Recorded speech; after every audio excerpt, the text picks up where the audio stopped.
The original idea was another film, which was more of a man on a mission type thing, but that film was going to be much more expensive to shoot, so I was trying to figure out how could I get the same themes out of a film and kind of take a sideways step and do a hybrid documentary cinema style film, get the same kind of things out of it but do it in a more economical way.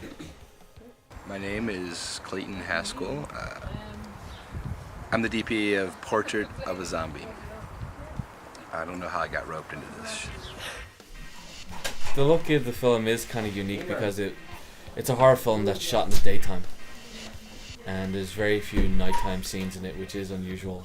And I had a very specific color palette for the film, which some people have called bizarre. Horror films tend to be shot like bluish and cold.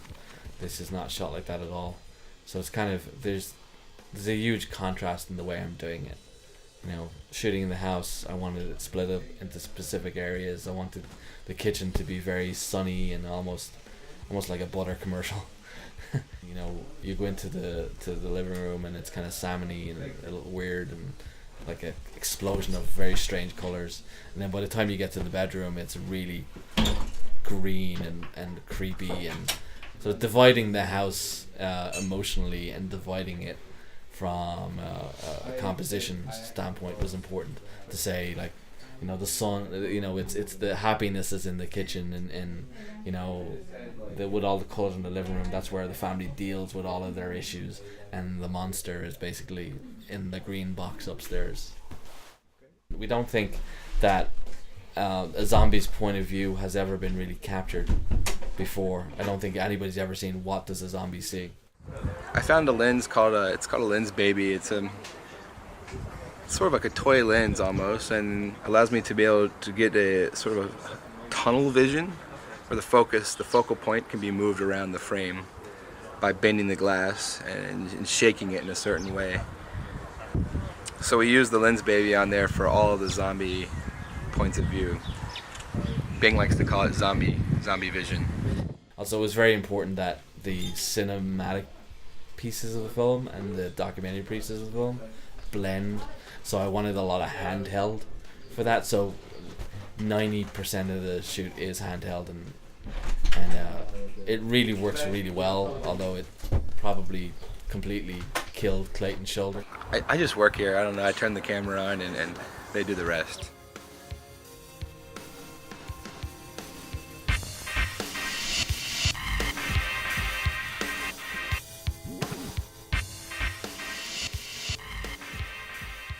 Well, obviously the zombie looks were the most important looks that we had to achieve, and the real problem with doing the zombie looks is getting any kind of originality in them. You know, because you have to, you know, take kind of big chunks out of people's faces, and the basic zombie look is always going to be pretty much the same. But all three of us have our own different style of zombie that we do. We, you know, different kind of contouring, a different shading, so they do look a bit individual, which is because I think, to be honest, making them look different and not all the exact same is the biggest challenge that we all face as a team of makeup artists, but I think that we all rise to that challenge. We use a lot of prosthetic pieces. There's also contacts as well that we would use. The zombie contacts, they're just white, and so you have to put them in.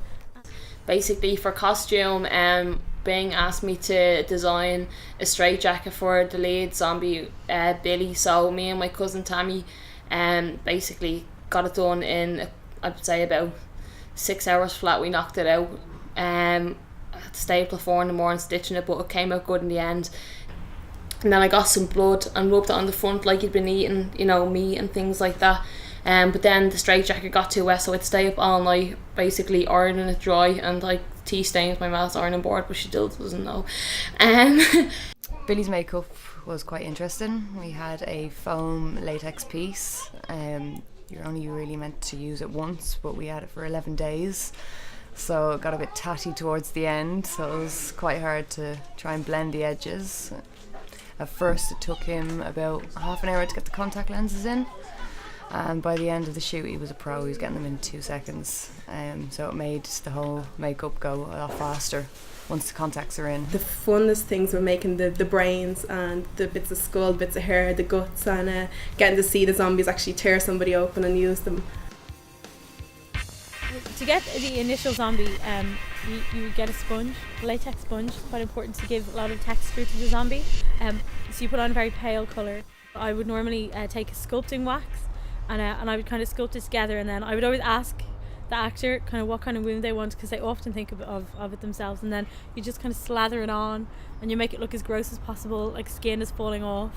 And that's the first part that you do, and you just let that dry for a bit, and then you would put on a pale, and then you put green everywhere to make them look mouldy, you know, because they are dead, and we decided that we wanted them to look mouldy, and then a lot of purple, you know, a lot of shading in contouring areas, so here in the temple, here around the eyes.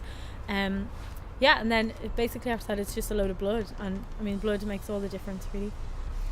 It's the exact opposite of beauty makeup. It's like making someone look incredibly ugly. One of the funnest, weirdest things that I had to make was the Necrophiliacs outfit. So I had to think about what would somebody wear if they were going to attack a zombie, and so I thought maybe like a dog training outfit, but then for, you know, what it was really for, I made it look slightly S&M kind of looking. I actually made it out of one of my old coats, so I don't know what that says about me.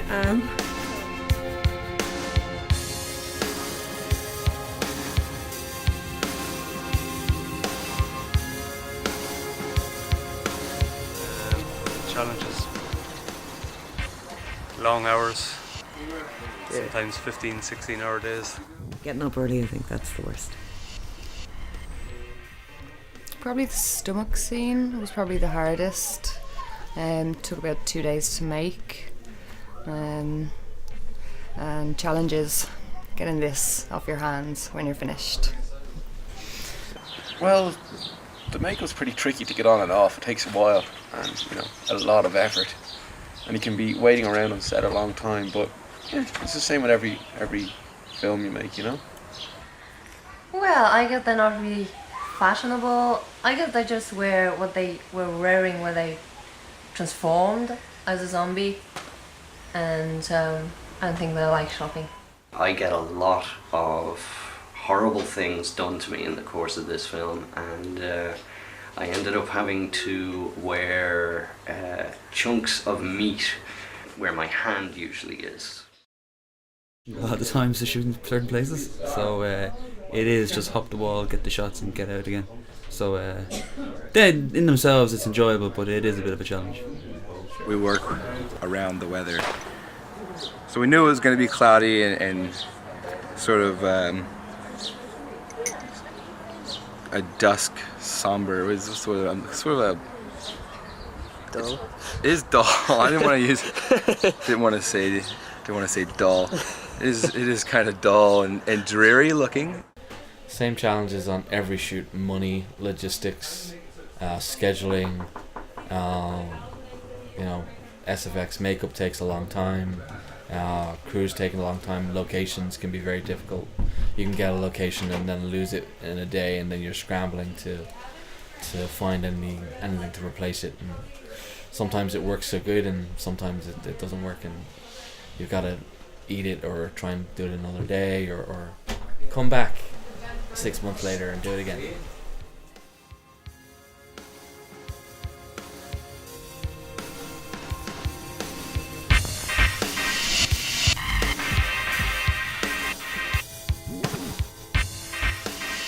Being the director, unlike a lot of directors, gave the actors a lot of freedom with their characters and with the script, which is wonderful for an actor. I mean, brilliant.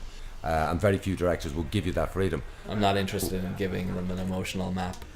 I want to see what the actor brings to it, and you know, I'm not strict about the text as long as the intent of the scene is correct.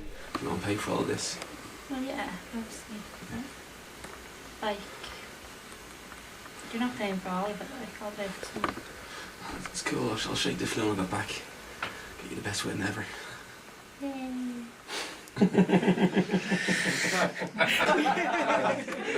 that all improv? Yeah. Oh shit! So can't really. Can we do? I need to do another take. I really like this.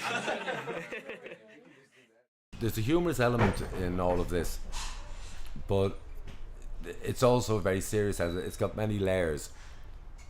So trying to keep the right mood and moment for what's going on in the whole storyline was quite important. I think probably the funnest thing to play was the death scene. She has a pretty gruesome end, but it's pretty tragic, and it's pretty it's kind of the end that she deserves, I suppose. And she doesn't get turned into a zombie, which I appreciate. There was something there that just sort of said, do it, this is going to be fun. And you know, we know that we're having a ball, other people seem to be interested in it. It might turn out to be something good, it could be a little hit, you know, in a small little way, or it might not. But I guarantee you, no matter what happens to the actual film, I think everybody who's worked on this project won't forget it easily because of the fun that we've had, and we've had a great laugh.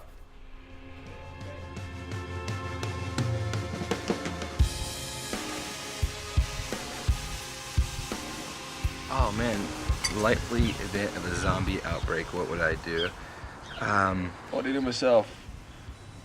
I would get as many guns as I can, as many hot women as I can, and go to the local mall. The temptation is to say I want to hold up in a shopping mall, but every movie I've seen, that never works out. I don't know, probably get out of town as fast as I could. Depends on how fast they are.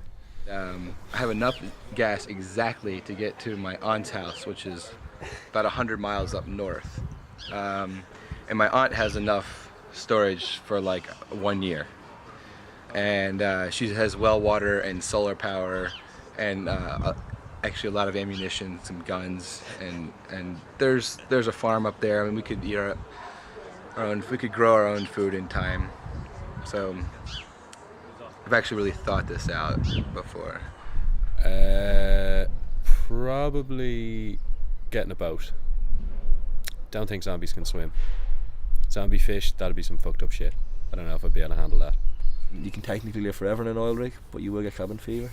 You can live in an oil rig, they've got water purification, and you can catch fish and whatnot, and potentially live forever on an oil rig.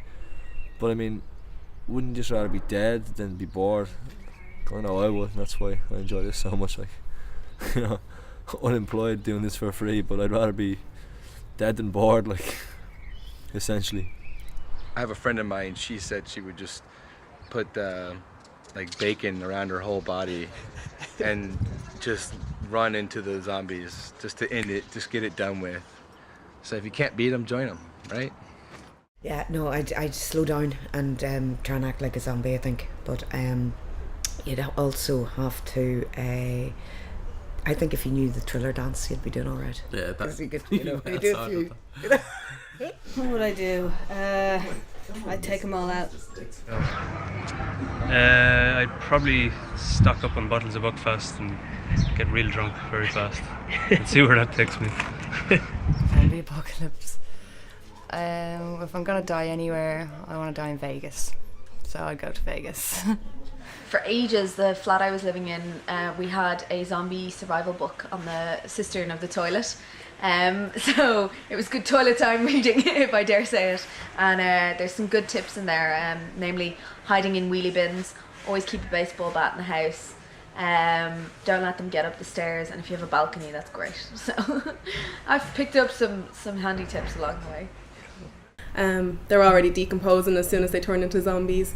They, you know, their food supply is going to run out as soon as like they can't get their hands on any more people. So I'm sure I could hold up somewhere and just like watch.